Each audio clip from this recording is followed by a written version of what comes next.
Hello! Today I'm gonna show you two birthday cards that I made for my twin cousins. One is a male and one is a female, and they are twins, so I had to keep them kinda the same. And this is what I came up with. These are some Stair cards. Oh, there, you don't really see them when they are like that. They go together like this, and when you open it up it is supposed to be like this. But when you see them from above, they look like that, which is not a good angle at all. But yeah, they are like this. This is for the female, and the other one is for the male. And these are pretty autumnish as well, and it is not a really super male card, this one, because it is sort of like lace or something. But I thought, you know, Finnish male, they don't mind to be a little bit girly, to get curly stuff like cards and other stuff. So, and I thought it's brown, so it's kinda like a male-ish, but it's not super male. And this one is not super female either, but sort of. It has to be fine for them, I guess. So to make this card, this stair card or step card, or what could you call this, wave card, squeeze together card, you will actually need a piece of paper that is, well, let's pretend this is the piece of paper. It will be, this is too small, but it will be in real size. It will be 5.5 inch high and 10.5 inch wide. And then you will score at, when it's like this, 5.5 and 10.5 inch, you will score at 1.25, and then you will score at 2.5, then you will score at 4.25, and at 6, and finally at 8.25. And then when you have these score lines, you will start with a mountain fold. So always start with a mountain fold. The next one will be a valley fold, then mountain fold, valley fold, mountain fold. So you will basically end up with this. So first one has to be, when it is like this, the card, start with a mountain fold. Mountain is like it's going up, and then it comes the valley that goes like a V, and then comes the mountain again, and then comes a valley, and then finally a mountain. And that ends you up with this kind of shaped card, and it will fit in mail in the envelopes really easy, because it's really not that wide. And then all these little things that you put on here, they have to be 5.5 inch long. And the first one will be the decorations here, could be about, the maximum height for it will be 4.5 inch high. No, not 4.5, 4.25, excuse me, 4.25. But as you can see, I didn't have 4.25. I have this border, I'm not sure if it's called border punch, and then I have this fabric, this ribbon, and then I made a bow, and then I made these small embellishments. And to get this, I actually used, let me see now, it's called X-Cut, and it's a 4 centimeter border punch by X-Cut, and that's how I got that kind of pattern. And then I just used this brown and beige kind of ribbon, and I also made this bow here. And to get this bow, the best thing you have to get the bow, I always use my hot melting heat gun, heat melted plastic gun.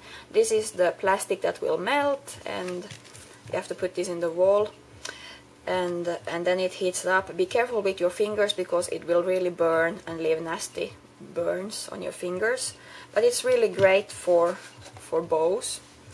And then you can see all these small diamonds, these small embellishments, rhinestones. They're not really rhinestones because they are kind of big, but they are actually from a little box like this. They are from Tiimari, a Finnish shop, Finnish crafting shop, and they look like this. They are flat on the back side, and on the front side they are about goldish, and they are square and glittery, so they look really nice.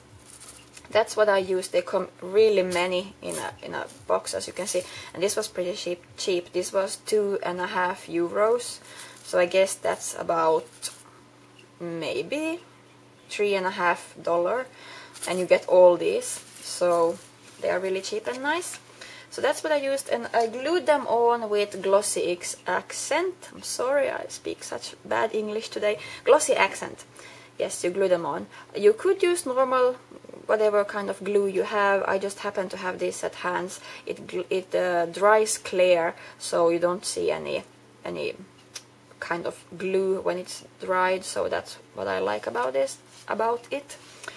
The second layer here has to be again 5.5 inch long, and the maximum length for it, or width, what do you call it, length, can be 1 3/4. So, but again, I put it a little bit smaller, and I didn't want to go it all the side to the end, so I just made it smaller. A scallop edge here, again those rhinestones, and this little embellishment, I don't know if you can see, it's a leaf, and it's by metal, and on the back side it has some yellow net, I would think it is, yellow see-through net, something a bit yellowish. And since this is metal, I thought that normal glue would not be a good idea. So again, I used my heating tool. This is the best one for heavy embellishments that could get loose if you use normal glue. So I really recommend you using this heavy. For heavy embellishment, use the hot melting tool gun. Hot melting glue gun. Yes, glue gun. Hot glue gun. And for the last layer here again, 5.5 inch is the maximum width you can have, and the length is 5.5. The width is about 2 1/4 is the maximum. But again, I made it smaller, and I used this other border punch, which is also a border by X-Cut. It looks like this. I don't know if it has a name. Max 200 gram for the paper per square meter. And again, it's a border cut by X-Cut, border punch. And those are the punches that I used for this project, and it gave me that sort of nice punched area. I cut it out with scalloped edge, and these small flowers here, I had some pattern paper, and I cut out with a punch from, again, X-Cut. I just happen to have them as a brand. I like them. I don't really have that many of them, but I just happen to have these ones, so they have been nice for me. I like them. This is a flower punch. I don't know how big it is, but yeah, a flower punch. And I got those flowers there, and they got some small embellishment inside, and that's pretty much. Oh, and this big one here, I think it is, I'm not sure, but I think it is 2 inches scallop, oval, 2-inch oval scallop, and this is also by X-Cut. They are really cheap. They are a lot cheaper than Fiskars, so that's why I buy them. And we don't have many of Martha Stewart punches or Stampin' Up punches, or what kind of else are there out there. Well, we just happen to have this brand in Finland, so that's why I bought them, and they haven't broken me yet, so I'm happy with that. And I just used a white gel pen and a black gel pen. There we go, white and black, to get this sort of pattern here around. And that is pretty much how I made this card. And it goes like that in the mail, and the second one is the same.